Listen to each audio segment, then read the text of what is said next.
નમસ્કાર, મારું નામ અવની રાવલ છે અને જિલ્લા મહિલા અને બાળ અધિકારી તરીકે હું ફરજ બજાવું છું અને આપના માધ્યમથી હું વહાલી દીકરી યોજના વિશે જણાવવા માગું છું. અને ખાસ કરીને આ યોજના એવી છે કે એમાં એક પણ રૂપિયાનો ખર્ચ છે એ વાલીને લાગતો નથી અને સરકારશ્રી તરફથી 1,10,000 રૂપિયાની સહાય આપવામાં આવે છે.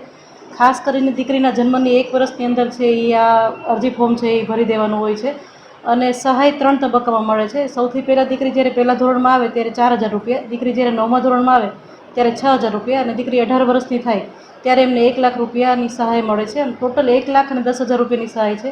આપના માધ્યમથી ખાસ હું એ જણાવવા માગીશ કે અત્યારે આપણે આપણા કચ્છ જિલ્લામાં 2019થી આ યોજના ચાલુ છે અને અત્યાર સુધીમાં માત્ર ને માત્ર 8,000 દીકરીઓ જ આ યોજનાનો લાભ લઈ રહી છે.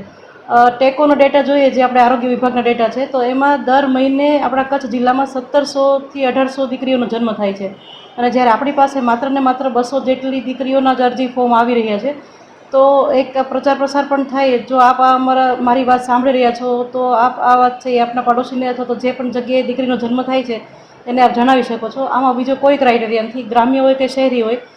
વાર્ષિક છે એ 2 લાખ રૂપિયાની આવક છે એ જરૂરી છે. 2 લાખથી વધારે જો આવક હશે તો આપણે યોજના છે એ મંજૂર નહીં કરી શકીએ. આપણને પ્રશ્ન એવો થાય કે ભાઈ આ યોજનાનો લાભ છે એનું ફોર્મ આપણને ક્યાંથી મળશે, કેવી રીતે મળશે? તો જો ગ્રામ્ય કક્ષાએ આપ લાભ લેવા માંગતા હોય તો આપણું વીસીઈ કેન્દ્ર, આપણું જે ગ્રામ પંચાયત છે ત્યાં ગ્રામ પંચાયતમાં વીસીઈ બેસતા હોય છે, તો તમે ત્યાં જઈ અને ઓનલાઈન એપ્લિકેશન કરી શકો છો. દરેક જગ્યાએ મામલતદાર કચેરીમાં આપણા ઓપરેટર વિધવા સહાયની જે કામગીરી સંભાળતા હોય છે, ખાસ ધ્યાન દેજો કે વિધવા સહાયની કામગીરી સંભાળતા જે ઓપરેટરો એમની પાસે જઈ અને તમે વાલી દીકરી યોજનાનું ફોર્મ છે એ તાલુકા કક્ષાએ ભરી શકો છો.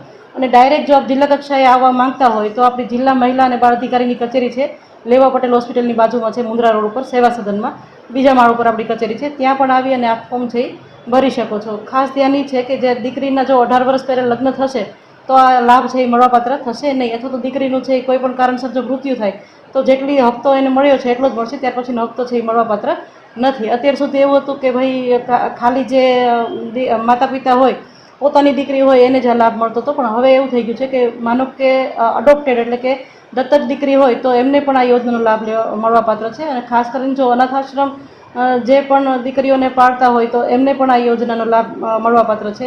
દાદા દાદી પાસે જો દીકરી હોય તો એમને પણ આ યોજનાનો લાભ મળવાપાત્ર છે. પણ ખાસ એ જોવાનું કે દીકરીના જન્મના 1 વર્ષની અંદર છે એ અરજી કરવાની છે. 1 વર્ષ પછી કોઈ પણ સંજોગોમાં છે અરજી છે એ થઈ નહીં શકે.